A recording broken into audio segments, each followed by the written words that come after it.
So we're discussing the second quality of the 6 characteristics of pure devotional service. Srila Rupa Goswami has given a definition of auspiciousness, Shubhada, which is the second quality. He says that actual auspiciousness means welfare activities for all the people of the world. The Krishna consciousness movement is so nice that it can render the highest benefit to the entire human race. Everyone can be attracted by this movement and everyone can feel the result. So it gives the actual auspiciousness, actual welfare activities for all the people. Everyone is attracted and everyone can feel the result. And you really experience this, you really feel this when you see devotees around the world. Like, for example, in Russia, I mentioned how if you go to Russia, not this is not just an American bias that I'm saying here, but like St. Petersburg, cities like that, they're very dark, very very dull. People are drinking a lot of vodka, and it's just like a very gray city. Russia is very north, it's very cold, except for the summers. It's dark most of the time. Very north country, and the therefore very less light during the winters. England is like that also. I stayed in England for 6 years. And so when you go to like St. Petersburg or these different Russian cities, you see that people are leading a very difficult, very tough life. At least a good number, a good percentage of the population is. And then these very same people, they become devotees. And when they become devotees, it's like you walk into the temples and there's so much color, so much beauty. There's so much joy and art. They're so artistic in nature. Russian people, they it's just like a whole different transformation. They're so attracted to it.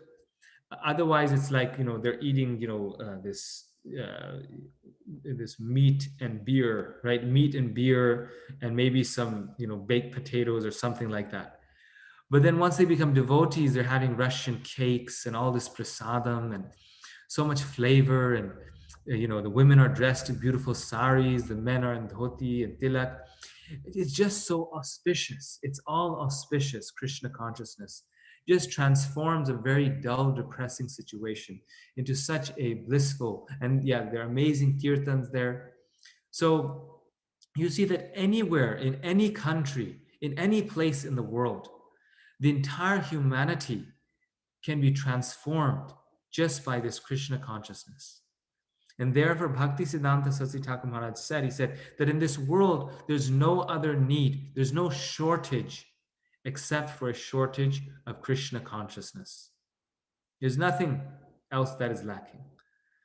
Everything else is there, just the shortage of Krishna consciousness that is causing all the suffering, all the difficulties in this world. As we just read, all the qualities of the demigods manifest in the person of the devotee. And these qualities include the quality of happiness, joyousness, of opulence that the demigods have. The devotee gets all these opulences, as we will see, as these qualities increase, we'll see that this is actually one of the stages. Therefore, Rupa Goswami and other learned scholars agree that a broad propaganda program for the Krishna consciousness movement of devotional service all over the world is the highest humanitarian welfare activity. So we have to spread this Krishna consciousness movement far and wide, not just in our communities, not just in our bhakti vrikshas, but we have to think big. We have to spread this Krishna consciousness to every town and village on a mass scale. Give it to the leaders of society so that thousands of people may be affected. His Grace Shama Sundar Prabhu, who very much brought George Harrison, or you could say attracted George Harrison to Krishna consciousness, the Beatles, who then spread the holy name to virtually every house in America and the Western world. Everyone knows the mantra because of the Beatles, their song My Sweet Lord and other songs that they did. He mentioned how Srila Prabhupada specifically told them that try to find and influence the top, the, the, the, the powerful people in this world. Because if you do, then you change thousands of people. And it was due to Prabhupada's instruction and his potency, he said, due to his inspiration and desire, that they were able to connect with the Beatles, who then gave them Bhaktivedanta Manor in England. And from that, Krishna consciousness exploded in London and England and in America as well. So, so we have to distribute this Krishna consciousness movement all over the world. We have to think big. Prabhupada said that his disease was that he could not think small. So we have to think big. How can I share this? And Srila Prabhupada specifically mentioned that book distribution is one way to share this knowledge far and wide. Because we don't know who gets it, right? George Harrison might receive that book. The uh, Elon Musk might receive that book. We don't know who we are giving it to.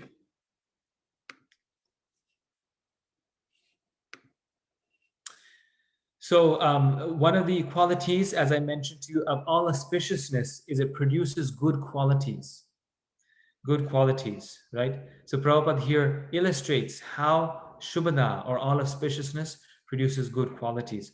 A Krishna conscious boy, even if he is not very well educated by university standards, can immediately give up all illicit sex life, gambling, meat eating, and intoxication.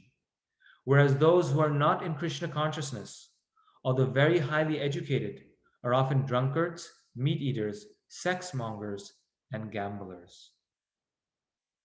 And Prabhupada actually mentioned this because this is a phenomena, especially in India, even to this day, where parents, um, my wife, for example, she grew up in Delhi, and she joined Krishna consciousness when she was a university student, when she was a student at the university.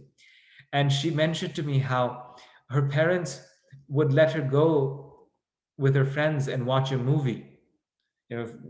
As a girl, she could go and do that, but they were not um, allowing her to go to the temple or go to the center to attend the programs, the Krishna conscious programs. Imagine, like, an unmarried girl, she can go to the cinema, no problem, but she cannot go to the temple with her friends, or with someone else, and attend the programs there. They were against that. They weren't happy with that. But anyway, somehow or the other, she would still go. She would always give an excuse, so they hardly ever knew when she was going. She would always tell them that I'm going somewhere else, but she would go to the temple. And so today she's a devotee, and she's one of three siblings, and of all three, today they appreciate her the most, because her brothers and sisters, their habits are not so good. I mean, they're very good, but not not devotees, so to say. And so they're busy in their own lives. They don't care so much for their parents as much as she does. And her parents also connect with her more in terms of her lifestyle, which is more just a more Vedic lifestyle. And so we see, this is my own personal experience, and this is the experience of thousands of people, that devote initially, parents, they don't want their devotees to be their children to be devotees, but then, or they don't encourage them, they don't try to make them Krishna conscious, but then their children become these drunkards, meat eaters, all these things, and then they regret. Then they understand how valuable Krishna consciousness is. Then they understand that this is the real life. This brings real character in people, not this material life.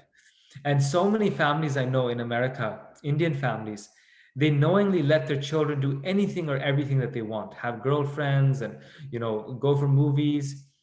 These are not devotee families, obviously, but these are nice, cultured Indian families. And you wonder, why do they let them do this? I mean, still the laws are there. Until under 18, they have to follow their parents. Their parents can pull them out of school, they can put restrictions, but they don't. And the reason is, finally, I one day figured it out. The reason is because the parents are trying to fulfill their own desires, their own material desires through their children. They actually still have these desires. And they think, well, we weren't able to do it, let our kids do it. And then they enjoy seeing their kids doing it. So, so this is the disease that that a person, although they're highly educated, they're going to college, they have all these degrees, but still they cannot control their baser pullings. But a person who's Krishna conscious actually gets all these divine qualities. And though they have all the facilities for material enjoyment, they have no interest in material enjoyment. These, Prabhupada says, are practical proofs of how a Krishna conscious person becomes highly developed in good qualities, whereas a person who is not in Krishna consciousness cannot do so. And then finally, the third major thing about Shubhada was Sukham. It bestows superior happiness. Lord Chaitanya once revealed himself to this confidential devotee, Kolavecha Sridhar, and offered him any opulence he liked. But Sridhar informed the Lord that he did not want any material opulence. That is the position of pure devotees. So Kolavecha Sridhar, he was an associate of Lord Chaitanya who was a householder. And he used to sell just the leaves of banana trees. That's how he earned his livelihood. I mean, you can't earn much by selling leaves, right? Even at that time in India, you could not earn that much. So his whole salary was like 3 rupees. And from those few rupees, he would maintain his family. And the Lord became so pleased by his unalloyed devotion. He and Lord Chaitanya would haggle over banana leaves because Lord Chaitanya would enjoy interacting with him. Kolavecha Sridhar, he would earn 3 rupees. And of that 1.5 rupees, he would use to worship Mother Ganges. Showing by perfect example, the ideal example that for a householder, whatever we earn, 50% should be used in the Lord's service. Sometimes we think, well, I don't earn much, so that does not apply to me. But Kolavecha Sridhar was showing the highest example. He earned just 3 rupees, but 1.5 rupees was used for the worship of Mother Ganga. And with the remaining 1.5 rupees, his family would survive. And so, very poor situation, in a very difficult situation. So then finally, Lord Chaitanya came to him and he said, you asked me, and he didn't ask him, he said, I will give you the opulence of all the 3 worlds. You will now, from now on, become this very wealthy person. But Kolavecha Sridhar informed the Lord that he did not want this. He would not accept that benediction. He only wanted to be a pure devotee of the Lord. Happiness derived from pure devotional service is the highest because it is eternal. Mayavadi sannyasis descend to the material platform again. So there's no difference between mystic perfection and materialistic perfection. So it bestows superior happiness, and this happiness is beyond all material sense happiness, but also beyond mystic, also beyond the mystic pleasures.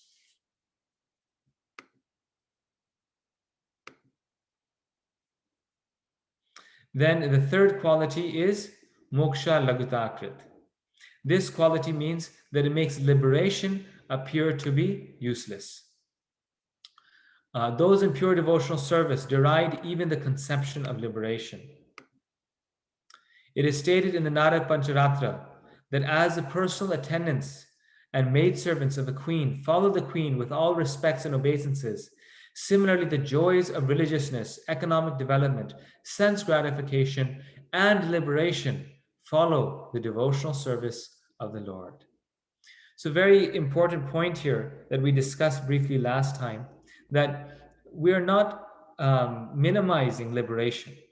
But the point here is that once a person has the pure devotional service of Krishna, that person does not have to worry about liberation.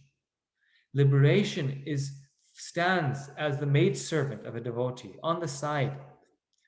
Liberation is something that is very paltry for the pure devotee. What they are trying to attain is that unalloyed devotion to Krishna. Once they have that, liberation is like a non-issue. It's already there for them. It's already present. Just like we see in the Shrimad Bhagavatam, that when Dhruva Maharaj, when he receives liberation, then he's, at the end of his life, he's in deep meditation on the Lord, tears are flowing down his eyes. And then the airplane of Lord Vishnu comes down to take him in the self same body. He doesn't die, he comes down. And at that time, death personified also comes to greet him because it's time for him to die and go back home, back to Godhead. And so the Lord's plane has come and death personified has come. And Dhruva Maharaj is not afraid of death. Rather, death kneels down in front of Dhruva Maharaj. And Dhruva Maharaj uses, not because he's proud, but just because that's the way it's done, uh, he he kneels down in front of the plane, and Dhruva Maharaj uses the head or the back of death personified as a stepping stool to board the plane back to Vaikuntha, to board the plane back to the abode of the Lord.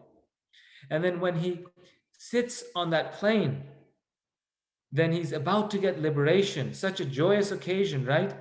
But then he's unwilling to go. He says, wait, I will not go. Why? Because he says that I will not go until my mother, who brought me to Krishna consciousness, she goes back home, back to Godhead.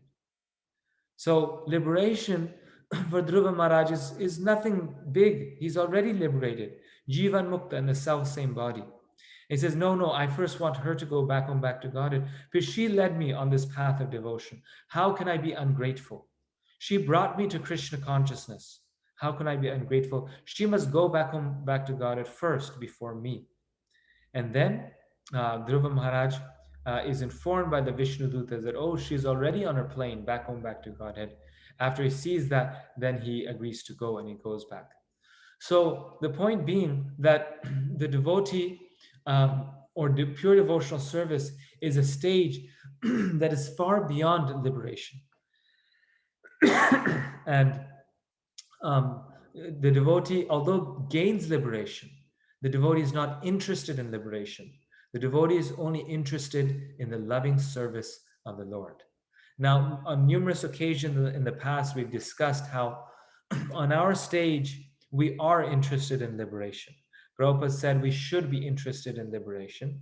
So we can ask for Krishna for, please take me back home, back to Godhead, because that's our stage. We can never be artificial. We cannot artificially not hope for liberation when we're not beyond it. But this is showing us the goal. This is showing us that highest stage. We always should act on our level of advancement, on our own platform. We are needing liberation, so we can ask Krishna for that. We should desire that. But the pure devotee here is saying, one on the platform of pure devotional service does not care for liberation. Then the fourth quality is that after one attains the stage of moksha lagutakrit, which even the stage beyond liberation, then that stage is called sudurlabha, or it is rarely achieved. Again, emphasizing this point that this is not something ordinary, it is extraordinary. So we must realize this. It is rarely achieved. So what does this mean, that pure devotional service is rarely achieved? It means that it cannot be achieved by one's own efforts. There's nothing that a person can do in their own power to attain this. In the preliminary phase of spiritual life, there are different kinds of austerities, penances, and similar processes for attaining self-realization. But all such endeavors can hardly offer anyone devotional service to the Lord, not even if one tries for it by such processes for many, many thousands of births. So we perform great austerities to get the mercy of Krishna. But is it those austerities in themselves that give us that mercy? No, not at all. Rather, those austerities only inspire or bring about, uh, incline the Lord and his devotees to give their mercy.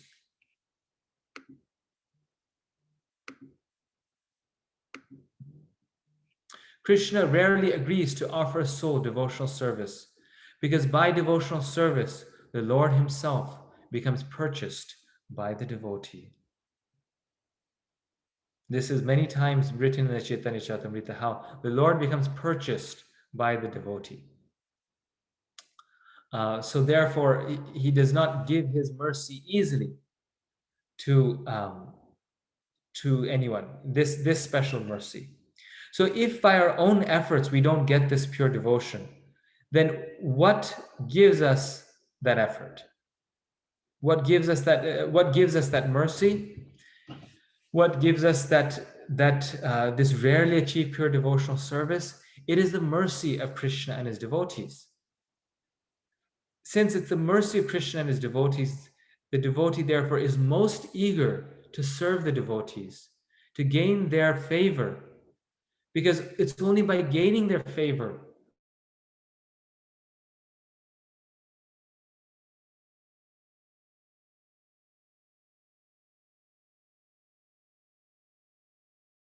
devotees and Krishna, so that we can get their mercy, because our austerities alone won't give us that pure devotional service.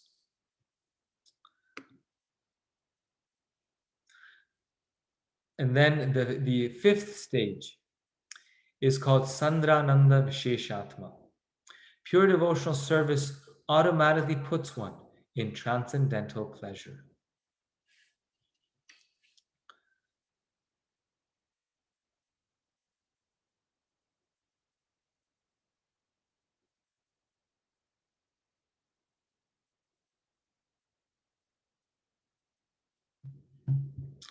Pure devotional service automatically puts one in transcendental pleasure.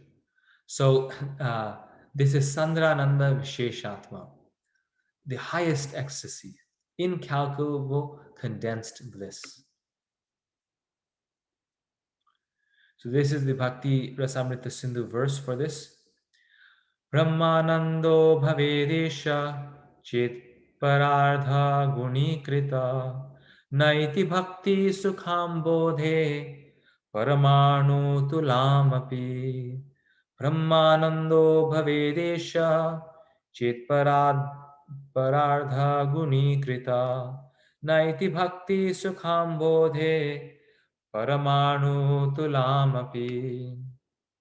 Srila Rupa Goswami says that if Brahmananda, or the happiness of becoming one with the Supreme, is multiplied by 1 trillion fold, it still cannot compare to an atomic fraction of the happiness derived from the ocean of devotional service.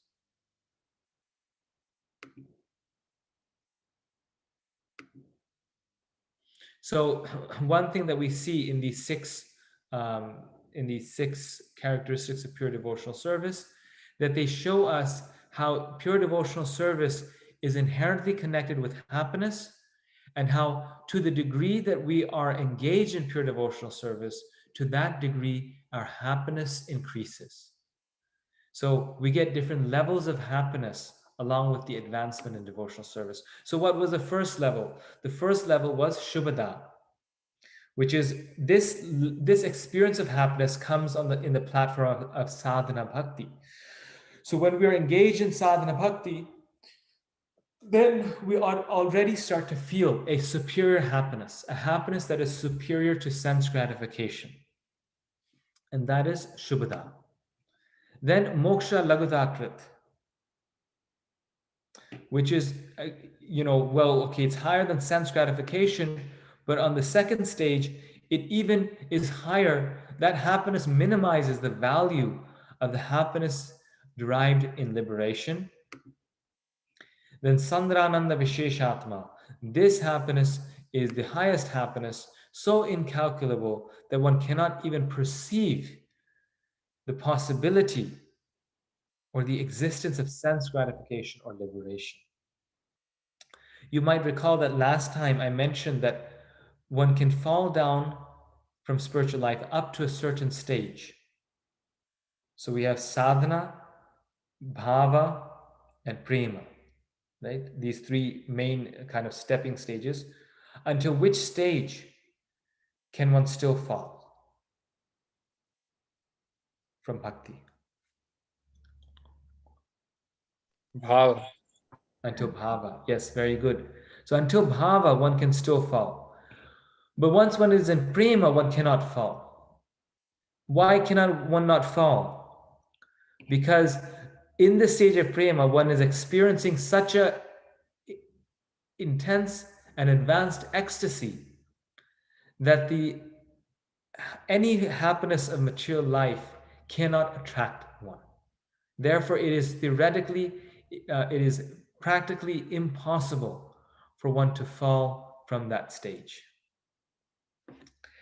I don't know the source of this. I have not actually been able to verify the source, but someone told me that sometime Srila Prabhupada was asked that Srila Prabhupada, can you fall down from spiritual life? And Prabhupada said, no, I cannot.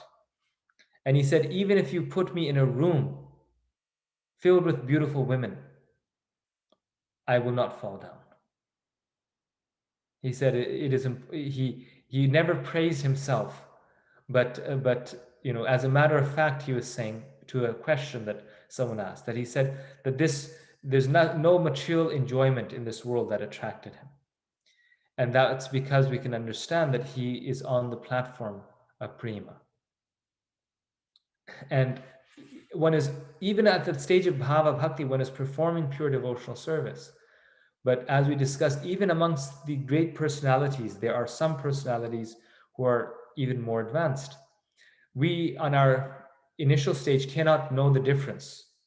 Therefore, only a prema bhakta can tell us that, oh no, actually, this person is even more advanced or something like this, because they can see the differences. We cannot.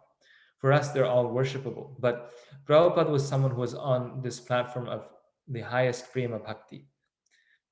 So others were also pure devotees, but Prabhupada was a prema bhakta because he could not fall from spiritual life.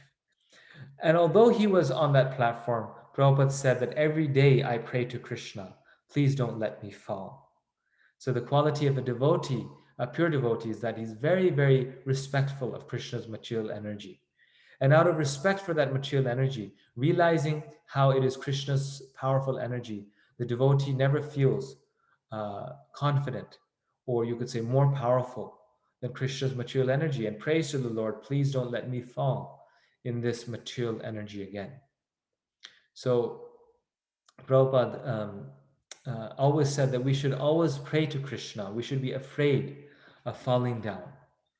Because unless we are afraid of this material life, if we become too proud, I won't fall down, then we will fall down.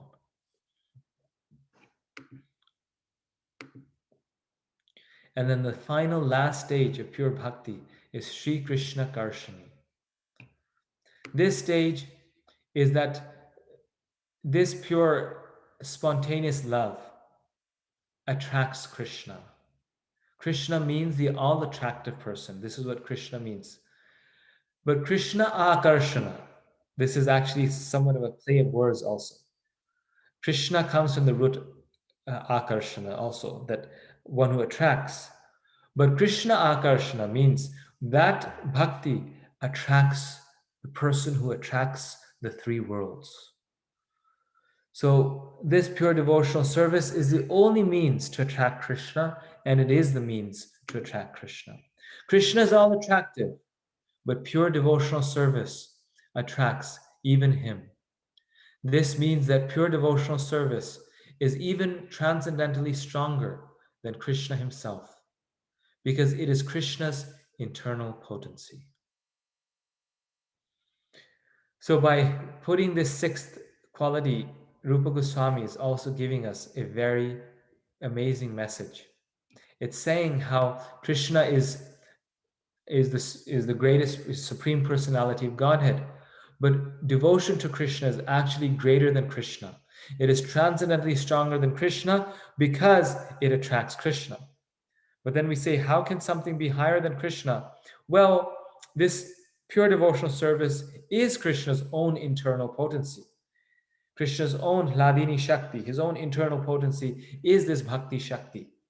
And so, in some ways, it's stronger than Krishna, but it is part of Krishna because it's Krishna's own internal potency. It is Krishna's own potency. It is part of him. It is non different than him. But amongst his potencies, this is the greatest potency. This is, within Krishna, this is sort of something that attracts even Krishna. And so, therefore, what is pure devotional service? The source of pure devotional service, the very personification of pure devotional service, is Srimati Radharani. Therefore, we say that Srimati Radharani is not different than Krishna because she is Krishna's internal potency, yet she is also greater than Krishna. Therefore, Prabhupada says in the whole Vrindavan, people are saying Radhe Radhe because Srimati Radharani attracts Krishna. And therefore, we are followers of Srimati Radharani, not Krishna. Because why? We go for the topmost, we go for the best, and she is even greater than Krishna. So we will worship her. We are devotees of Srimati Radharani. We are servants or followers of Srimati Radharani. To perform devotional service means to follow in the footsteps of Radharani. And devotees of Vrindavan put themselves under the care of Radharani in order to achieve perfection in their devotional service.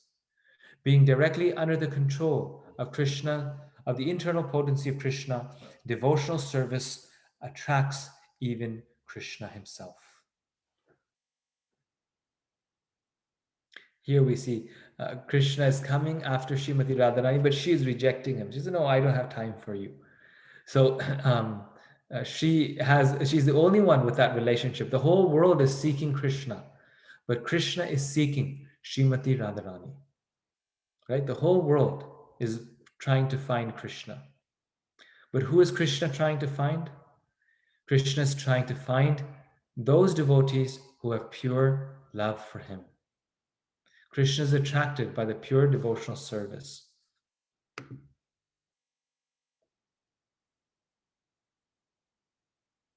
So these are the 6 Kleshagni, Shubhada, Moksha Lagutakrit, Sudurlabha, rarely achieved, Sandharananda Visheshatma, incalculable bliss, and Sri Krishna Darshani.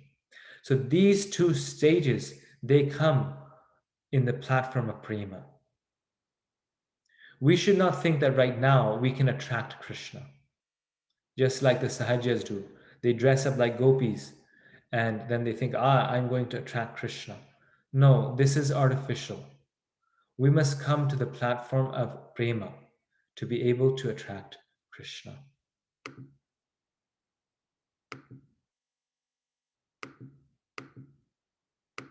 So this is a quick review, which I think I've done on many occasions already.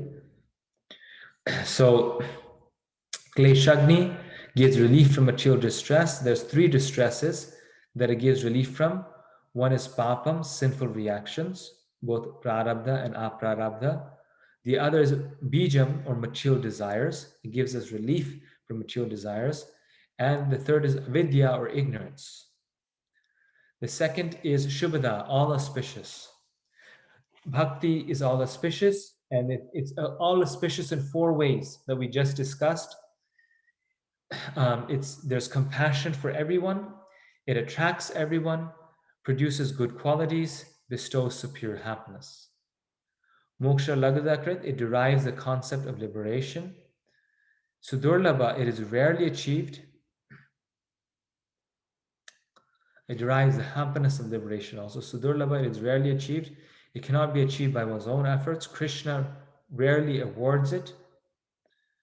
So it's rarely achieved means hardly, very few people get it, and rarely achieved means it cannot be achieved by one's own efforts. So two different things. It's rare in the sense that you have to get someone else's help to get it, and it's rare in the sense that it's very difficult to find someone who has achieved it. Sandharananda Visheshatma is incalculable, condensed bliss. And then Sri Krishna Karshani, it attracts Krishna. It is under the control of the internal potency of Krishna. So the Prabhupada mentions he that this Sri Krishna Karshani platform is not just of Srimati Radharani. One can say, oh, only Srimati Radharani attracts Krishna. No, even the Pandavas, all the devotees of the Lord, but the Pandavas are another example of devotees who are on that level who attracted Krishna by their unalloyed devotion.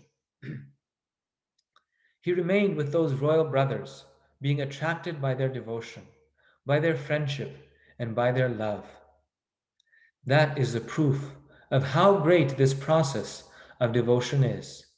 It can attract even the Supreme Personality of Godhead. God is great, but devotional service is greater than God because it attracts Him. People who are not in devotional service can never understand what great value there is in rendering service to the Lord. So God is great, but devotional service is greater than Him. And if we realize the value of this devotional service, we will engage ourselves in that service. Very key point is that one who realizes this gets agreed to perform devotional service. And therefore, it's so important for us to read these books and to remind ourselves and to gain this knowledge. Because once we understand how great this process of bhakti is, only then, through this knowledge, we start to develop the greed to serve Krishna. And when we get this greed, then Prabhupada says that is the stage of bhava. Bhava means that we're passionate. We don't do it because of intellectual reasons or because of regulations. We do it because we want to do it, because we have agreed to do it. And that is the stage of bhava. We have a natural taste to do it. So this is the remaining 5 characteristics of pure devotional service. And now I will turn to the next chapter, which is chapter 2, which is called Sadhana Bhakti. I know that some of you may have some questions, but today I want to cover more material. So we may have time at the end for questions, we may not, but right now I'll just keep moving forward. Okay, can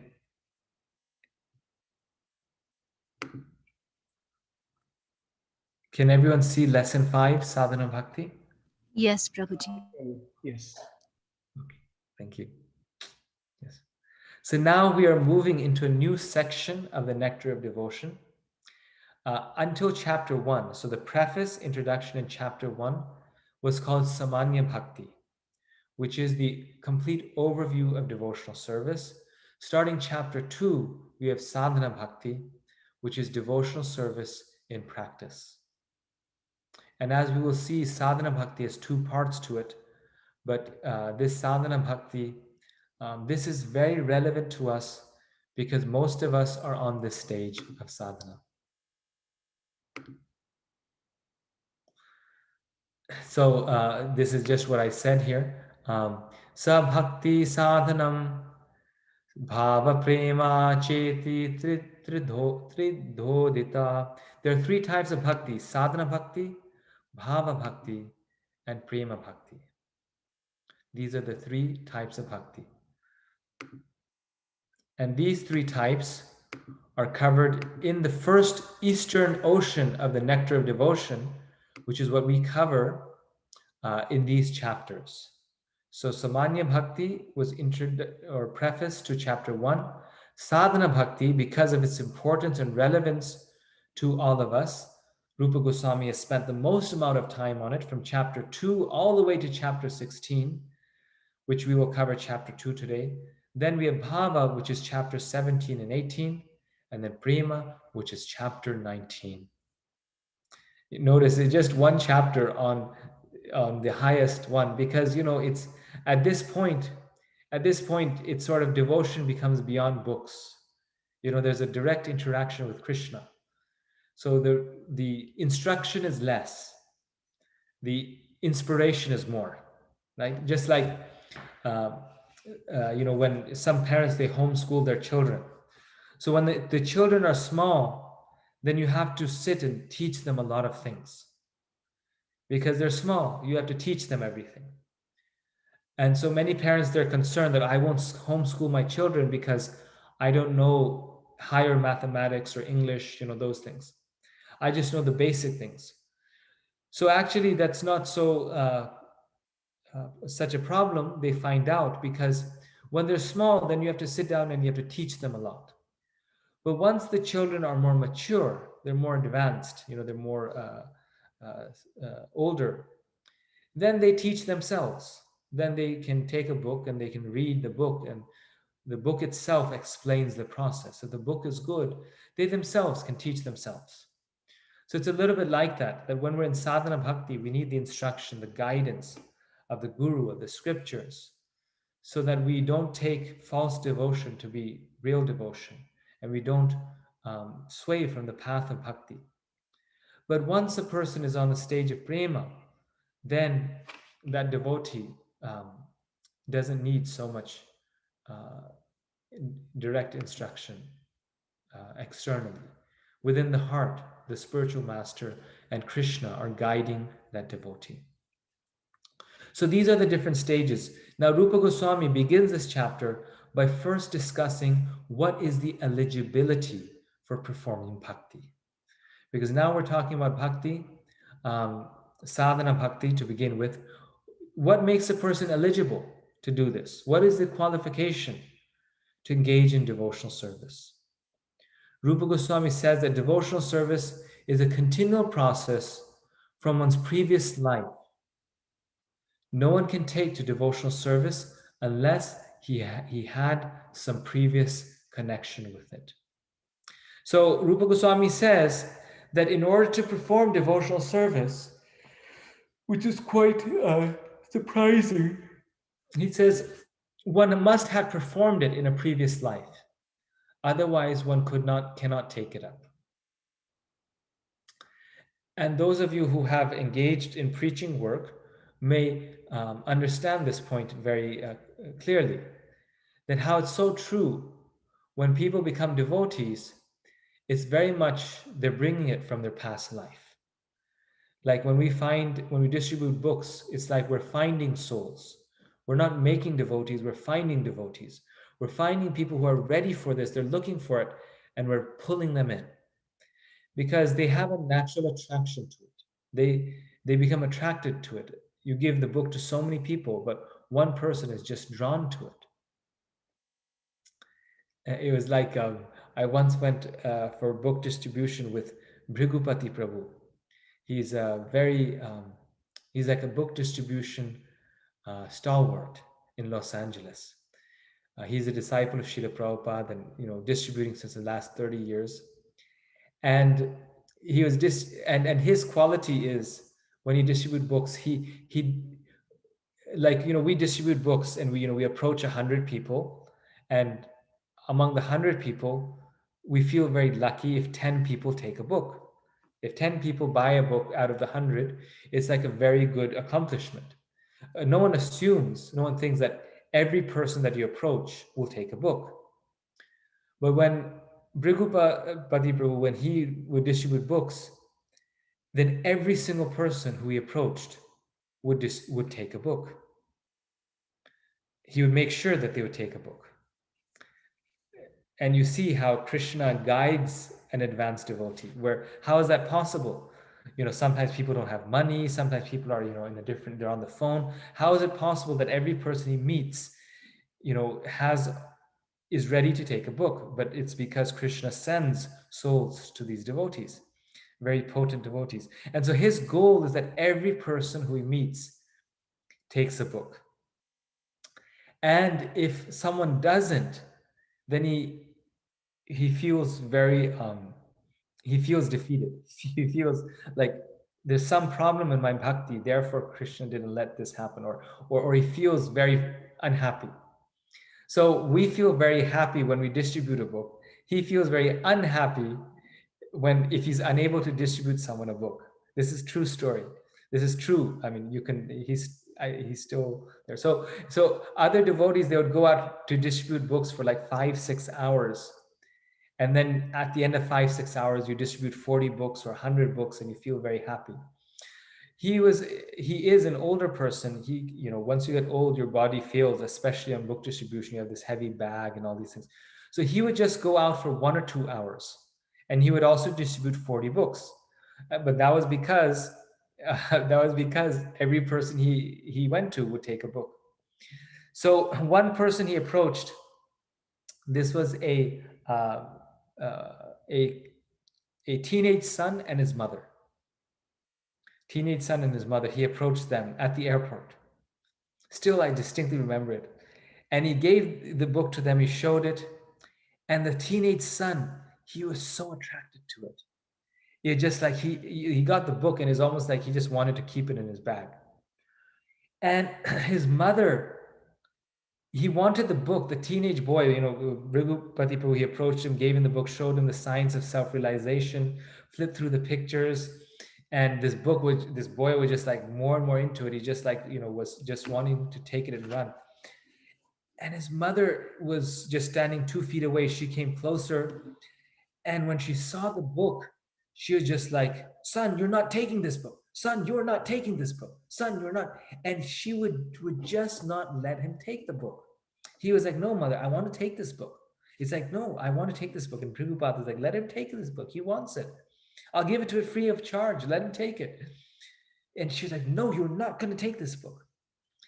And this went on, and finally, unfortunately, the mother did prevail, and she successfully stopped the child from taking the book. But there we could see the previous life. This child came from this mother. He was in her association, but why was he so attracted to it and his mother was not? It was because of his previous life connection with Krishna. So today his mother stopped him. But again, someday he will meet a devotee and he'll get the book. so, so this is, we see that people will respond based upon their past previous devotional service.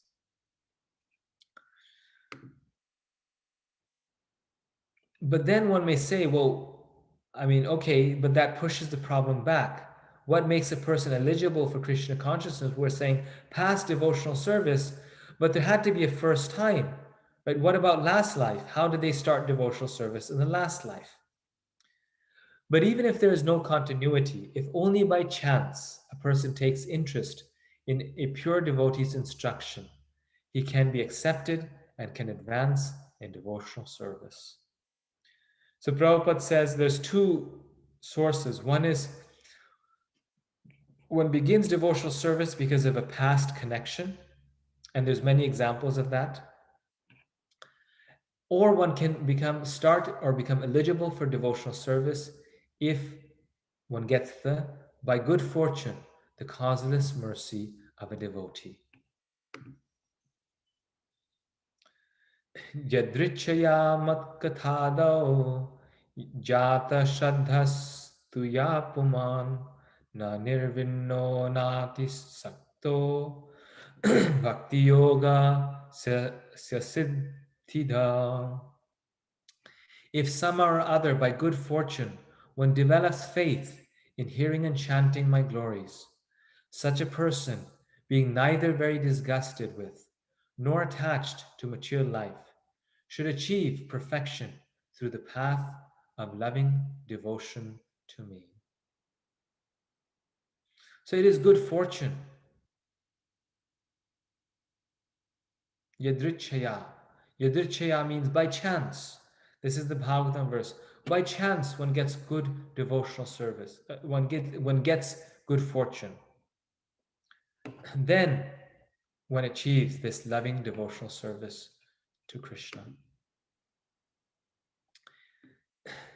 So, if somehow or other, by good fortune, one develops faith in hearing and chanting, So, where does this good fortune come from?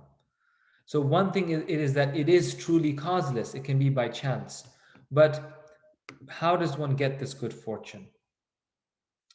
Once some disciple said to Srila Prabhupada, Brahmanda Brahmite, Kauna Bhagyavan Jeev, Guru Krishna Prasade Pai Bhakti Latabi. So Bhagyavan means good fortune. Only someone who is very fortunate gets the seed of bhakti by the mercy of Guru and Krishna. So the disciples said to Srila Prabhupada, this verse is there, but we are not fortunate. Actually, we are very unfortunate. So how could we get bhakti? So, we know that, well, we did not deserve this. We were not fortunate. So how did we get bhakti? So to this, Srila Prabhupada replied, Srila Prabhupada said, I have created your good fortune. So, and Prabhupada is not just saying this, he's saying this based upon Shastra. Good fortune means the mercy of the devotee. When the scriptures say that a person comes to Krishna consciousness by good fortune, it means the mercy of a devotee. Prabhupada said, I created your good fortune. So once we come to Krishna consciousness, it's not even that the devotee has, the pride that, oh, I'm such a fortunate person because I got the mercy of Srila Prabhupada. I'm so fortunate. And all these other people, they are so unfortunate. No, the devotee feels I am unfortunate because though I have come to Krishna consciousness, I'm still not engaging in that bhakti. But how does one become fortunate? One becomes fortunate if one gets the mercy of the devotee. The devotee thinks that this good fortune is not my good fortune, it's a fortune that is given to me. And that has made me eligible for Krishna consciousness. So, in order to perform devotional service, one must be pious. In the Bhagavatam, it is said that the coward boys, they they were able to play with Krishna because they had accumulated heaps of pious activities. Because they had accumulated heaps of pious activities, heaps and heaps of them, over many, many lifetimes. Therefore, they're able to play with Krishna. Prabhupada says there in that same place that no one can approach Krishna if they are sinful. They must be very, very pious. Only if we are pious, we can approach Krishna. So, what does this pious mean? There are three examples or three categories of this pious activities. One, the highest is bhakti unmukhi sukriti. The sukriti or the pious activity that one gets through the devotional service. Pious activities awaken one's dormant Krishna consciousness. The second category of pious activity is Bhogan Mukti Sukriti. This pious activity bestows material opulence. So a person goes and helps an old lady cross the street. That pious activity will give you more material opulence. And Mokshan Mukhi Sukriti. You have pious activity that enables the living entity to get mukti or merge into the existence of the Supreme. So, three types of pious activities. Now, the pious activity that we are interested in is the third one, which is Bhakti Unmukhi Sukriti. The good fortune of bhakti is so that pious activity we're interested that awakens devotional service, and that pious activity is the pious activity of coming in contact with a devotee. The good fortune of bhakti unmukhi is attainable only when one comes in contact with a devotee. So this, I once asked Giriraj Maharaj, I said, this verse is there about the coward boys playing with the friends, Krishna's friends. And so people who, for example, uh, are, protesting against racism or feeding the poor and things, Are they going to get bhakti or devotional service in the next life? And Maharaj mentioned that that pious activity that refers to devotional service. Devotional service can also mean pious activity. Only that devotional service can lead to the cowherd boys. Only that pious activity, which is devotional service, can bring about the stage of the cowherd boys. And that devotional service, here it's being said in Chaitanya Charitamrita also, is only attainable when one comes in contact with a devotee. And this is why in the scriptures it said why we are so careful not to offend devotees, not to insult or offend devotees. Because here we see that how the very means of getting bhakti is the devotee. The importance of the devotee is being highlighted here. And so, if it is really the devotees that give us this pure devotional service, then offending them is the greatest calamity. Therefore, offending devotees is seen so taken so seriously. So, this is basically the way how what makes a person eligible for devotional service. To become eligible for devotional service, one must have an attraction for devotional service. So Prabhupada specifically mentioned this. One must have attraction or taste. And how does one get this attraction for devotional service? One gets it by the execution of devotional service. So we mentioned how in our previous life, if we've done devotional service, we have an attraction due to which we start devotional service in this life. And when we perform devotional service in this life, we get more attraction for devotional service, and that leads to more attraction, which leads to more execution. This is how we become more and more eligible or qualified to perform devotional service. Our taste or attraction increases, then we do more service. That service increases our taste and attraction, and like this, we do more and more. And the thing that, well, this is a catch 22. This is a cycle. Which comes first? Well, the thing that actually starts this cycle, that actually brings about this cycle, is the causeless mercy of a devotee. And why this point? Because even before we get an attraction for devotional service, the causeless mercy of the devotee makes us, it somehow makes us execute devotional service. So all of us, we're practicing devotion because we got the causeless mercy at some point. Now we want to share this devotion with others. Now we don't think we're a pure devotee. Then how will we share it with others? Well, this is called agyata sukriti.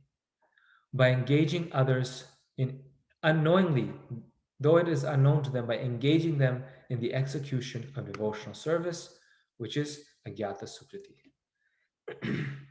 And I'll explain that now.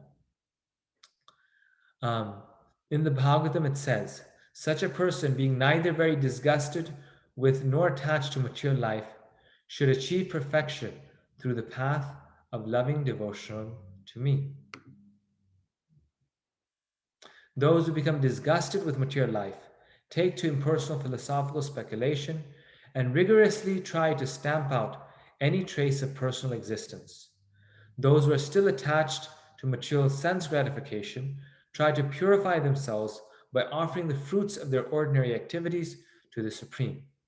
A first-class candidate for pure devotional service, on the other hand, is neither completely disgusted with nor attached to material life. I'm going to skip this and then come here.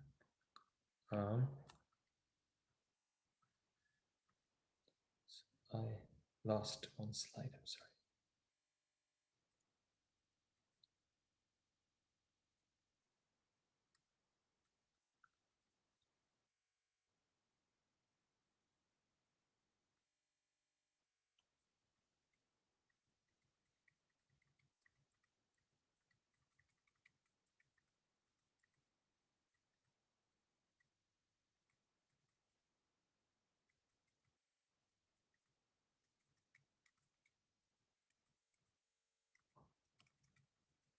I think I accidentally deleted that slide. I'm so sorry. Um, so this is called, yeah, I deleted it. I'm sorry. So this is called Agyata Sukriti.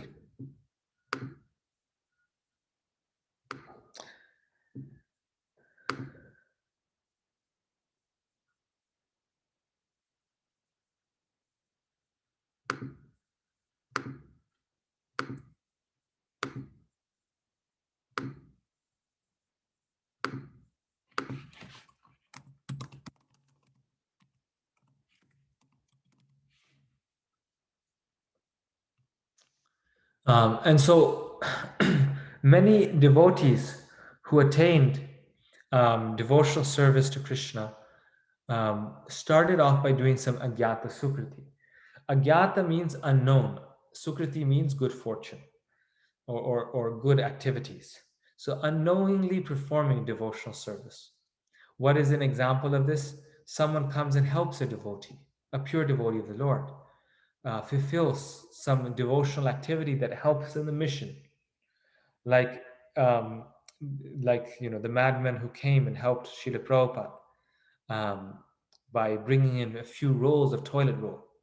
So that person performed Agyata Sukriti, and that's how their bhakti began. It started in this way. So by serving the devotee of the Lord, uh, and in this way being noticed by them, one gets Agyata Sukriti. Um, a wonderful example of this is Narad Muni. That how Narad Muni, he was a child of a maidservant, and he happened to be serving in the ashram. And by serving the saints and the sages, he became such a great devotee of the Lord. By their mercy, he became a great devotee. But how did he get their mercy? By performing Agyata Sukriti, unknown devotional service, by serving them, by taking care of them, by just associating with them, being around them.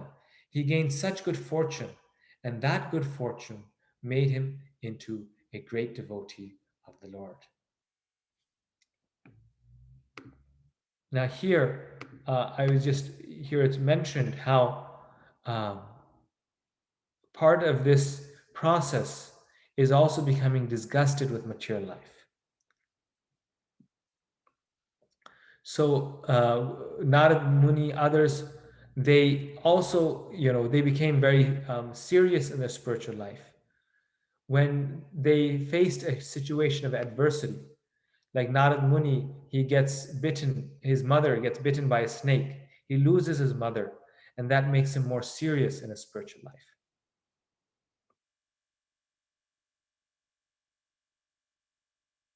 A person who avoids the two extremes of material attachment and impersonal reaction to material attachment, and who somehow or other gets the association of pure devotees, faithfully hearing their message, is a good candidate for going back home, back to Godhead, as described here by the Lord.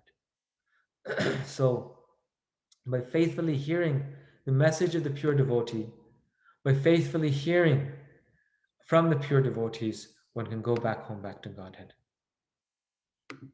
So now, the definition of this. So this was the eligibility of sadhana bhakti. What is the definition of sadhana bhakti? Kriti sadhya bhavet sadhya bhavasa sadhanadibha. So kriti sadhya, sadhana bhakti is bhakti that is executed by the senses. So it's active, it's executed by the senses. In bhava and prema, it is not so necessary. But in sadhana bhakti, it is a definition of sadhana. Bhavet, it should be sadhya bhava, by which bhava, love, is acquired. That sadhana abhidha is called sadhana bhakti. So it is bhakti that should be executed by the senses and by which this sadhana bhava is acquired. So true sadhana bhakti is sadhana bhakti that is regulated. It's done by the senses. It's done using the intelligence, sort of um, Although we don't have the spontaneous feeling of serving Krishna, we do it because we know that it is good for us. So we do it out of duty, or you could say regulation. Um, but that regulation inspires or brings about bhava or love.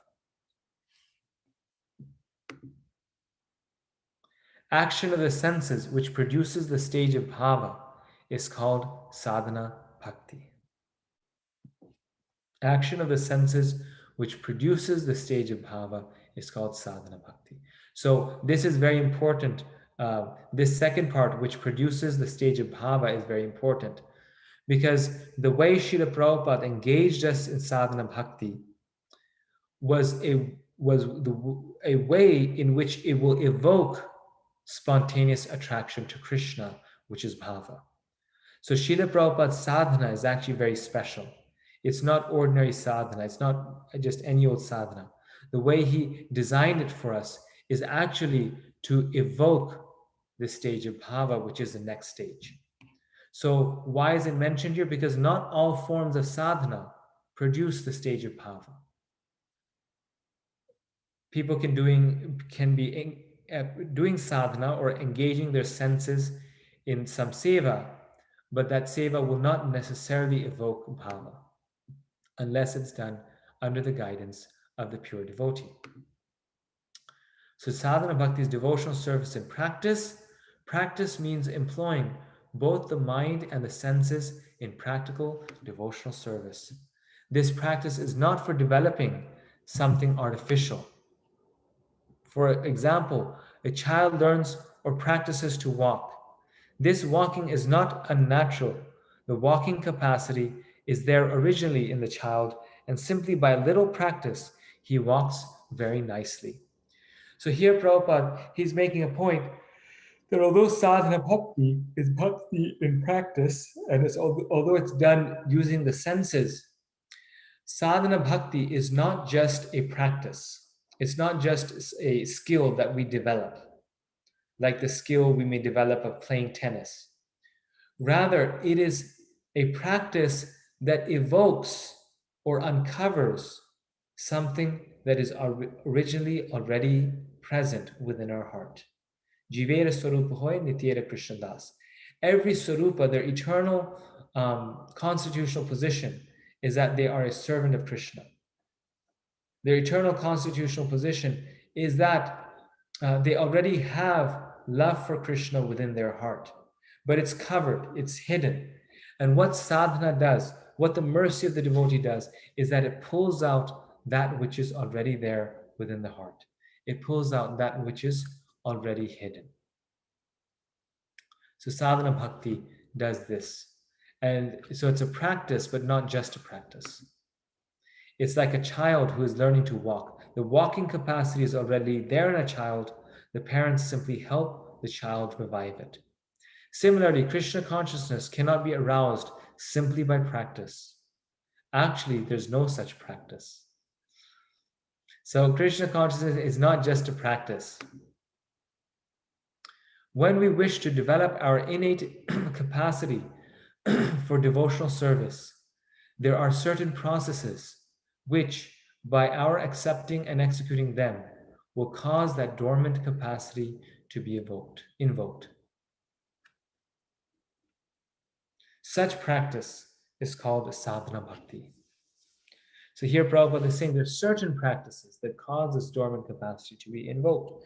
So what are some of these certain practices? They're chanting. They are the chanting of the 16 rounds every day. Right? So that is not just any old practice. It is a special practice that evokes this dormant loving devotion. These practices will help one become cured of madness. These practices will help one become cured of madness, as a man's mental disease is cured by the directions of a psychiatrist. So this sadhana bhakti cures the conditioned soul of his madness under the spell of Maya or illusion.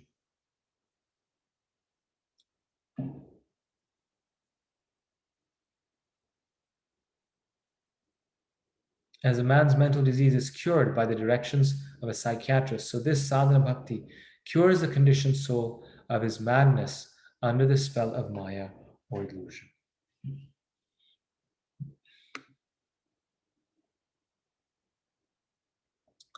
So the sadhana process is the pushing process, Prabhupada says. Generally, we don't like to be pushed. In this material life, people say, don't push me. But in spiritual life, this sadhana is pushing us towards Krishna. So the fact is that we have got devotion for Krishna. That is fact. But some way or other, we are separated and we have forgotten. So as soon as, by this regulated principle, by the order of the spiritual master, by the injunction of the Shastras, we begin devotional service, that just like our students do here, this devotional service is the pushing process. Pushing process. And as soon as the energy comes, then automatically, clack, clack, clack, no more pushing. Automatically, this pushing process is required. So Prabhupada is saying that on the stage of bhava, there's no pushing. Automatically, one is loving Krishna. But up until that point, there's three things that we must do. Follow the regulated principles, follow the order of the spiritual master, and follow the injunctions of the Shastras. By doing these three things, we get the spontaneous stage of devotion.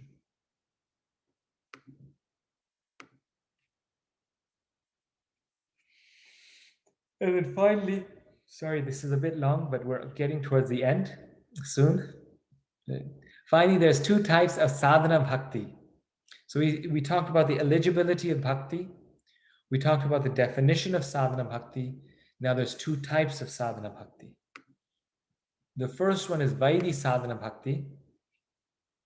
The first part is called service according to regulated principles. Vaidhi sadhana means sadhana bhakti according to the rules and regulations.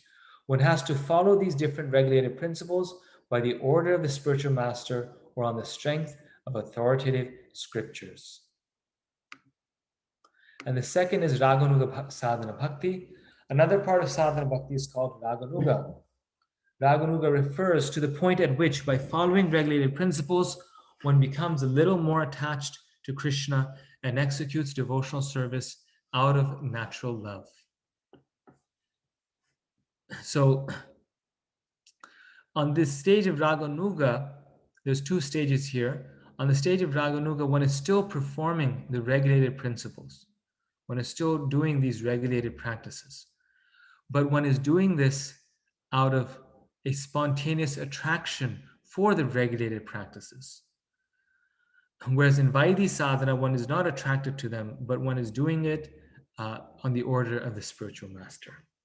So Raganuga is already the start of spontaneous devotion, which later on intensifies or becomes fulfilled on the stage of bhava. But it's still on this platform of sadhana because the rules and regulations are still important, but they're done with a different motivation, a different inspiration. So let's take the example, for example, of rising early in the morning for Mangalartik. Rising early in the morning is very difficult. In the beginning, it's done due to the intelligence that, oh, I should wake up in the morning, so we wake up and we do Mangalartik.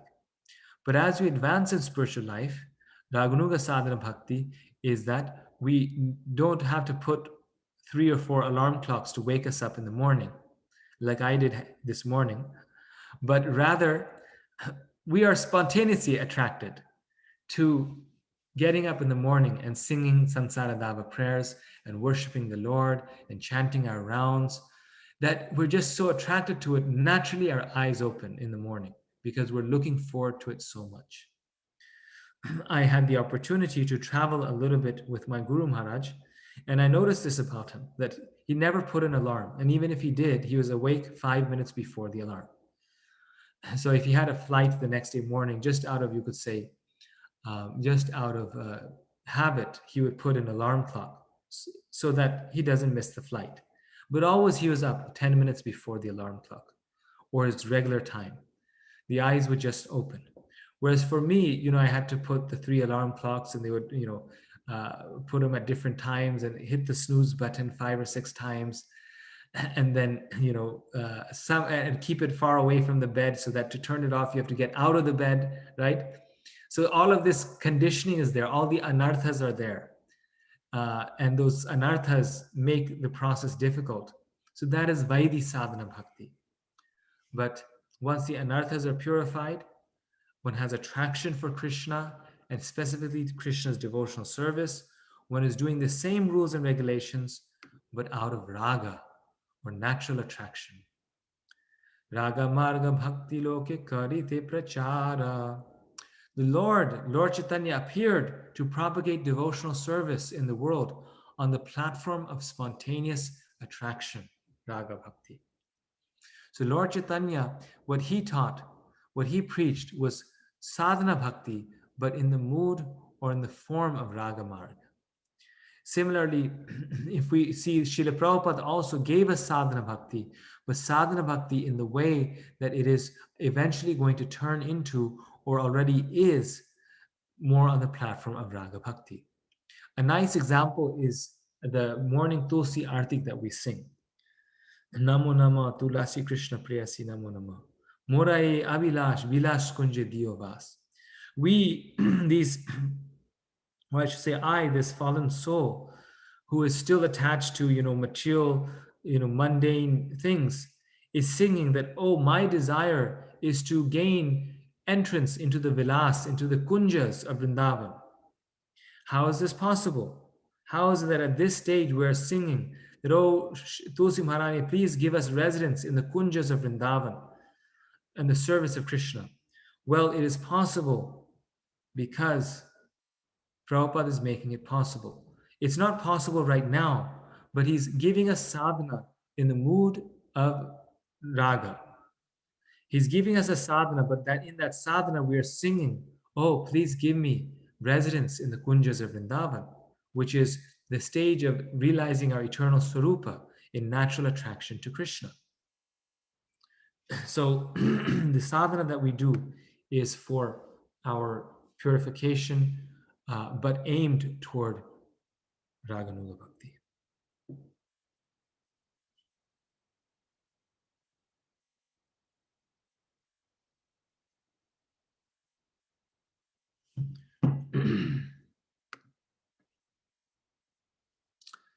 When there's no attachment or no spontaneous loving service to the Lord, and one is engaged in the service of the Lord simply out of obedience to the order of the spiritual master or in the pursuance of the scriptures, such obligatory service is called Vaidhi Bhakti. So, of sadhana bhakti, the first is Vaidhi Bhakti, and this is the definition of Vaidhi Bhakti. It is regulated service done by the order of the spiritual master and the scriptures. This is Vaidhi Bhakti. Smartavya satatam Vishnor vismartavyo na jatuchit sarve vidhi nishedasyur itayoreva kinkara. Some or other always thinking of Vishnu without forgetting him under all circumstances. Actually, this is the most basic of all regulated principles. So, of this Vaidhi Sadhana Bhakti, is about rules and regulations. And the only most important rule is always remember Krishna. So, or Vishnu, Prabhupada translates this also as Krishna. Smartavyam Satatam Vishnu. This is the only rule. This is the ultimate rule. And never forget Vishnu. That is the ultimate regulation. So, among all the rules and regulations of Vaidhi Sadhana Bhakti means that all these rules and regulations are meant to lead us to the point of always remembering Krishna, and that one rule, and never forgetting Krishna, that one regulation. And Rupa Goswami says that all the other rules and regulations serve or are under this one rule and one regulation.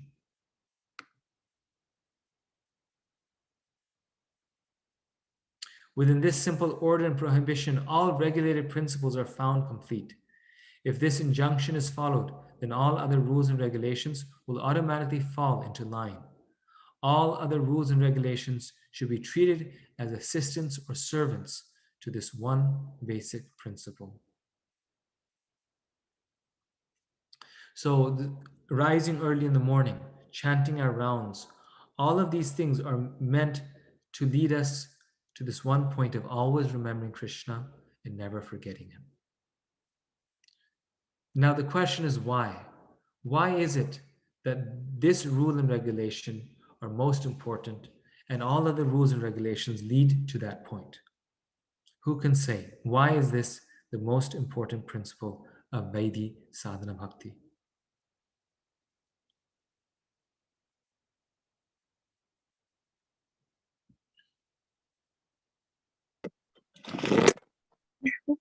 So we can remember Krishna at the time of death. Very nice answer. So that we can remember Krishna at the time of death. That's a very good answer.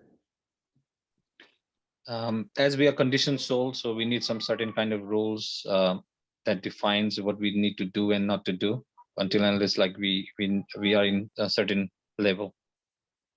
Okay, so we need rules and regulations, and until we are on the platform of bhava, we need those rules and regulations. That's very good.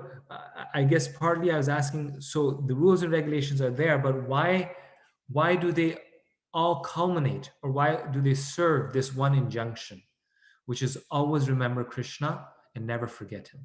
All of the rules and regulations should be treated as assistants or servants to this one basic principle. That's the goal of that. The goal is to always remember Krishna and never forget Krishna. Means like we read it in the 10 offenses, Krishna Prema, that's the success goal. So it's kind of translation of always remember Krishna and never forget Krishna. Okay. Okay, very nice, and that's getting very also a good answer, that because that's the goal, and so therefore all the rules and regulations are serving that goal. And why is that the goal, to always remember Krishna? Because that is our essential. So that's our true nature, to remember Krishna and serve Krishna. So in order to get to that nature, we have to perform these regulative principles. And essentially the goal, they say that the goal and means are same in Krishna consciousness. Why we chant? Because we always want to chant. And why we are serving? Because we have to always serve Krishna. Yes, yes. So very nice point, that this is our natural situation. This is our natural position, and so this is just reviving our natural position and our natural condition, as you mentioned. So all of these reasons are very true. And in addition to that, specifically Rupa Goswami here is mentioning for the platform of sadhana bhakti or Vaidhi sadhana bhakti, that this is the ultimate rule and regulation. It's because always remembering Krishna and never forgetting Krishna is the stage of bhava. It is a stage of spontaneous attraction to Krishna. So all these rules and regulations of Vaidhi sadhana are there to make us, or are there, and they are meant for the purpose of leading us to the stage of bhava, which is always remembering Krishna and never forgetting Krishna. Like Srila Prabhupada gives the example that how a young boy and young girl in their first love, or when they come to that stage of their first attraction, there's such an intense attraction, and no one has to tell them to think of one another. The attraction is there.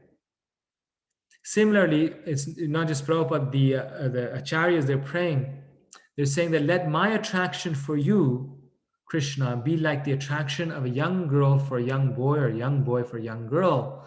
Let my attraction be the same in a very similar way. Let me be attracted to you.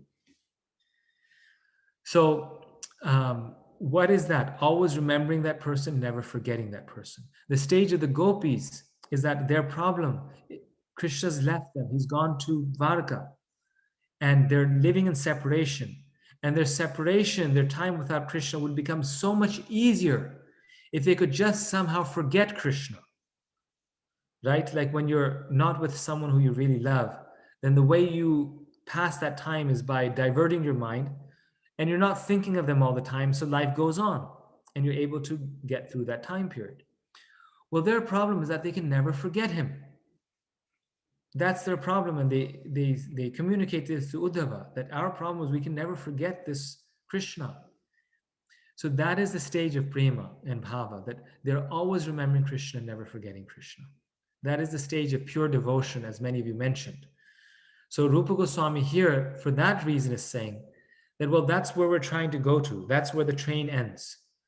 So therefore, all these other rules and regulations, which I'm going to give, which we will see are 64 number, all these rules and regulations are serving this one and only rule and regulation. Always remember Krishna, never forget him. It's interesting, as Brandi Mataji mentioned, in chapter 8, Krishna said, Lord Krishna, he says that to go back home, back to Godhead, Antakale chamamiva smaran mukva kalira. At the end of life, one has to remember him. And so in that chapter, Prabhupada 6 times, 6 different places, he mentions how chanting of the Hare Krishna Maha Mantra is so important, because it's the practice that allows us to remember Krishna at the time of death. So Krishna says that one goes at the time of death, reaches him, he says, not by this practice or that practice, he says by remembering him. And so even the chanting of the Maha Mantra is done so that we can remember Krishna, especially at the time of death. But bhava means all the time. Time of death, that is liberation. That, as we've discussed, bhakti already includes that. And because the Gita is a more basic text, Krishna speaking to a more basic audience and saying, well, you want to come back home, back to God, remember me at the time of death. But the devotee wants to remember Krishna all the time. And that is wanting to come on that platform of spontaneous love. Thus, the Krishna consciousness movement is so nice. Let everyone be engaged in whatever occupation he now has. Simply let him worship Lord Krishna by the result of his activities in Krishna consciousness. That will adjust the whole situation, and everyone will be happy and peaceful within this world. So by performing the rules and regulations of devotional service, everyone will be engaged in Krishna conscious activities, everyone will be thinking of Krishna, and everyone will be happy and peaceful within this world. So 2 very important points here. One is the definition of sadhana bhakti, which is action performed by the senses, which leads to bhava. And the second is Vaidhi sadhana bhakti, which is activities done by the senses under the instruction of the guru and scriptures. That's the motivation. And then the third is Raganuga bhakti, which is also sadhana, but it is done not just because the guru told us to. It is done based upon the guru's instructions, but it's also done because we like doing it. We truly enjoy doing it. And Srila Prabhupada says that one comes to the platform of Raganuga bhakti when one has performed Vaidhi perfectly. So when we are perfect in our Vaidhi sadhana bhakti, then we naturally will like to do it and will come to the stage of Raganuga. Okay, so I apologize. This was actually twice as much as what I normally cover. Because I missed that 1 week, I had to catch up, and there was a lot of content and text here. So now we have about 20 minutes for questions. Today I need to leave at 11 o'clock. So just so you know in advance, I'll answer questions, and I think we have ample time. So thank you. Ambika Mataji. Hare Krishna Prabhuji, Dandavat Pranam, Jai Shri Prabhupada. wonderful class. Obviously, there is so much material, so much to sort of process in my brain. So I'm not getting into any material right now. I just have a question regarding the test. Last week you mentioned, we're going to finish everything in another couple of sessions, 5, 6. So when would be the test? I guess because last time you gave us so much plenty of advance notice. So I think if you could give us to start thinking about the test and like what will be on the test, that would be helpful. So we can prepare in another 5, 6 weeks. Yes. Actually, Nectar devotion is much easier to study and to get the test for and also give the test because it's very scientific, it's very structured. Different stages, six characteristics of bhakti, different stages of bhakti, sadhana, bhava, and prema, the definitions of sadhana and bhava. And for Nectar devotion also, we have very good study guides, particularly this book, The Waves of Devotion, and also the other study guide that I gave all of you on the WhatsApp group.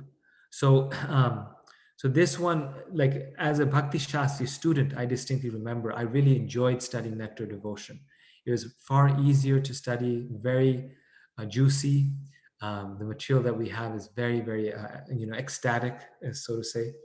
And so, for Nectar devotion, you can start studying now. We do the chapter 9 up to chapter 19.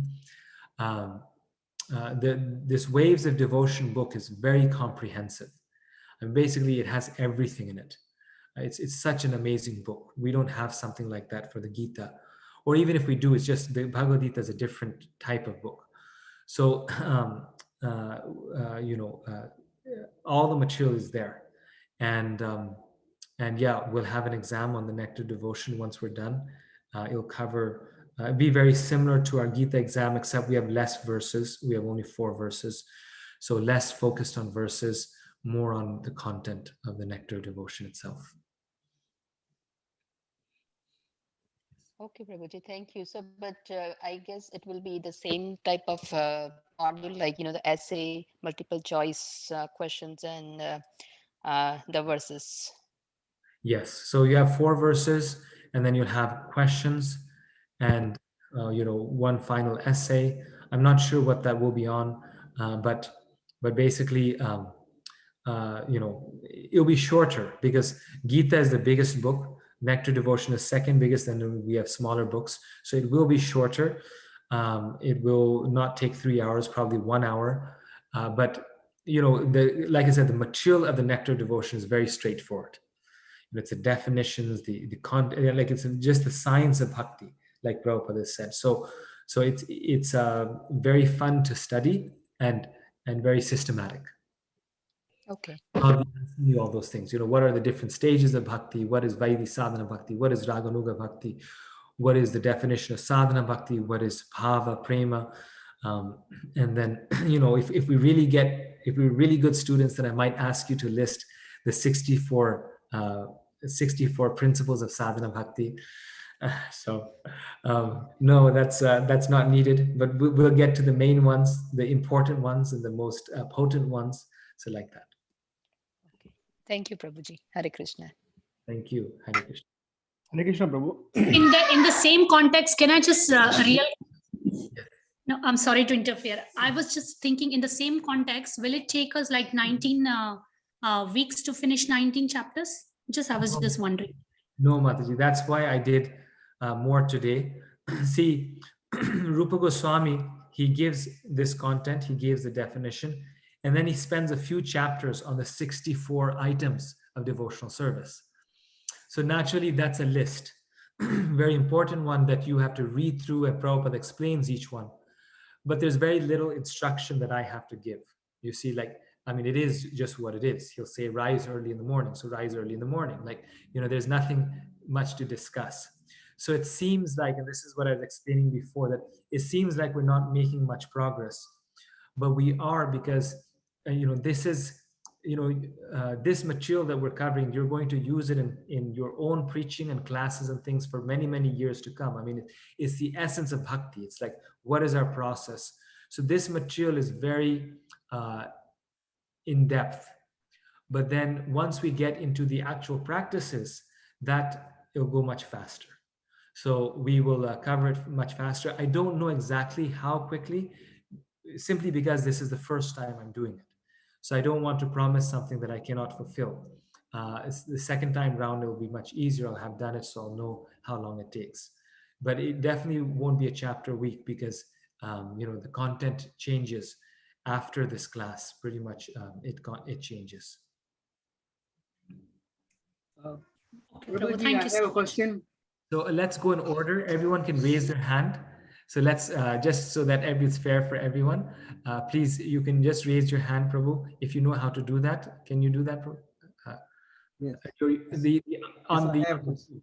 no, okay, Prabhu. Please go ahead, and then just for the rest of the devotees, please do that. Yes, Prabhu. Please.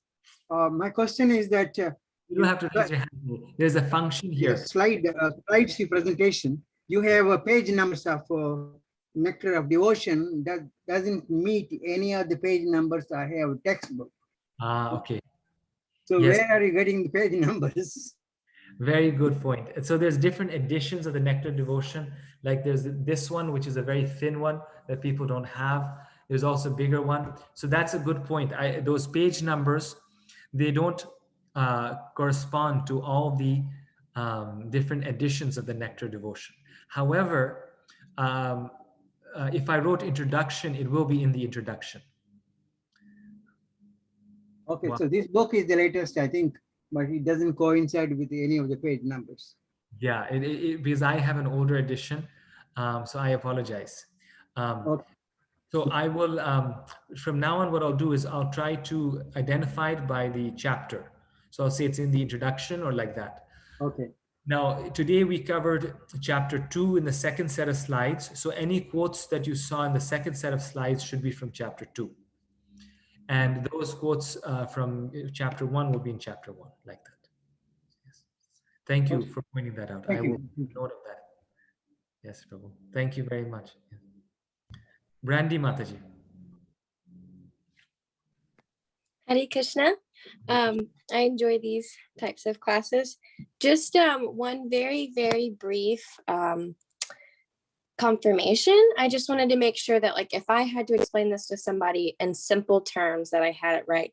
So you were talking about how in order to perform devotional service, we would have either performed some in a past life or purely received the mercy of devotees. And I just wanted to clarify, that's not to set limitations, but more so of a qualification, right? I missed the part you said. So we get the mercy of the eligibility of devotional service by the mercy of the devotee, you said? Yes, or performing, devotional service in a past life. And I just wanted to confirm that's not to set like limitations on anybody performing devotional service. It's more so just part of the qualification that that type of person would come to do devotional service. Yeah, exactly. Okay. So that person will come or is coming only because of these two reasons. Okay. These are only two possible reasons.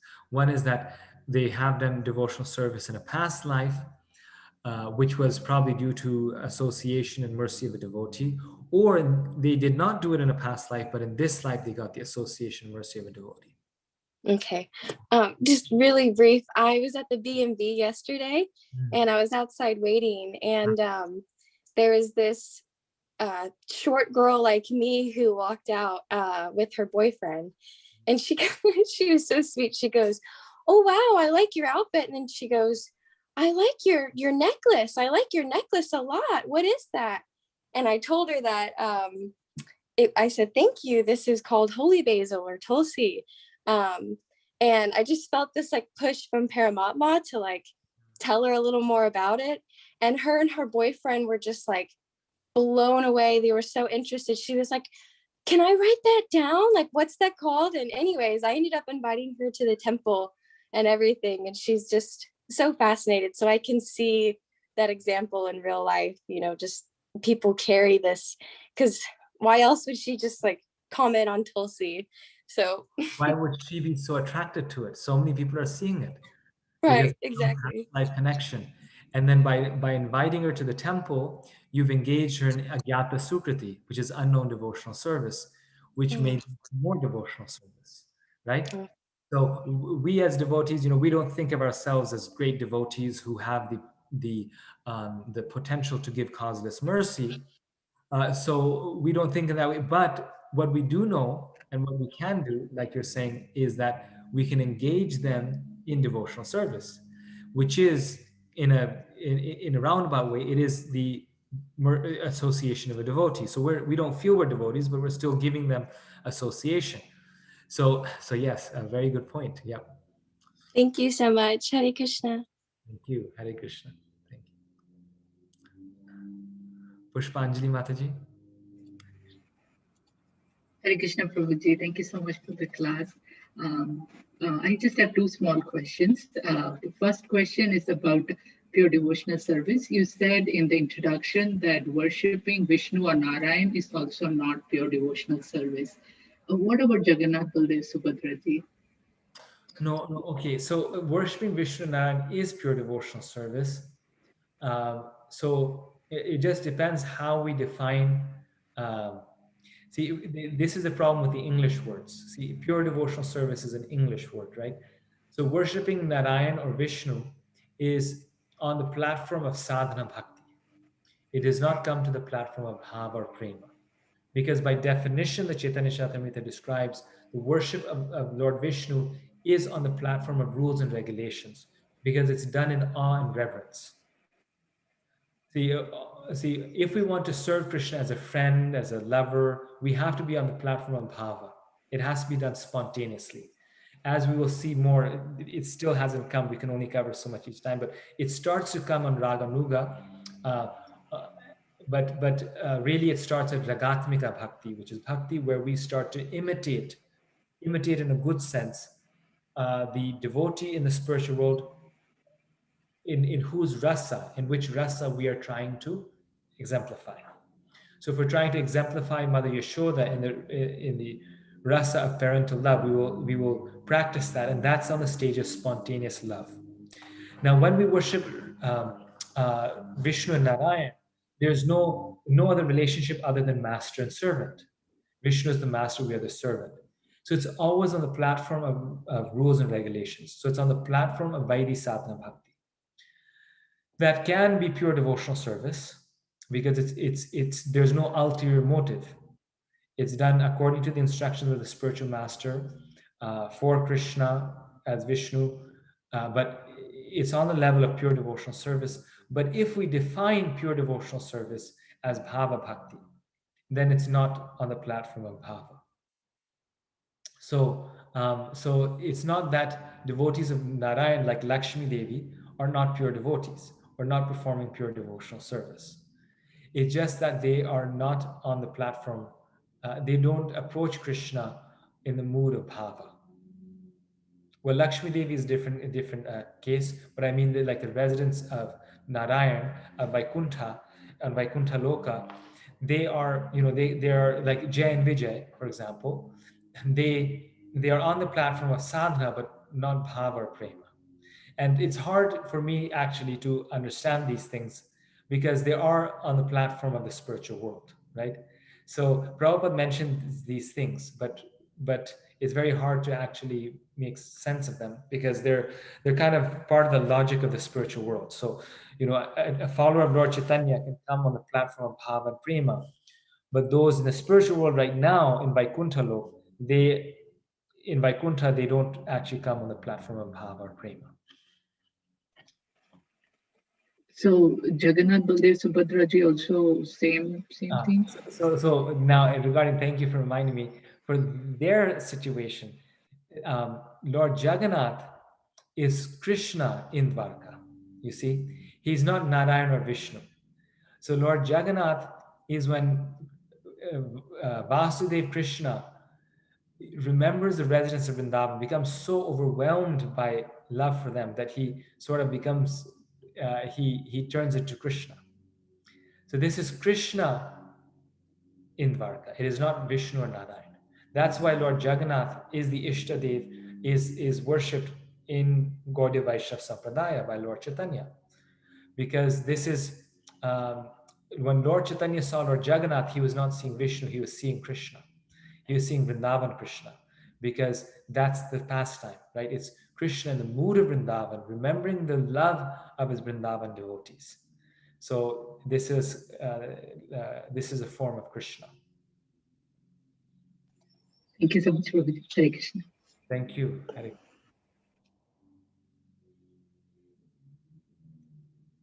Anandmaya Prabhu, I think you had something.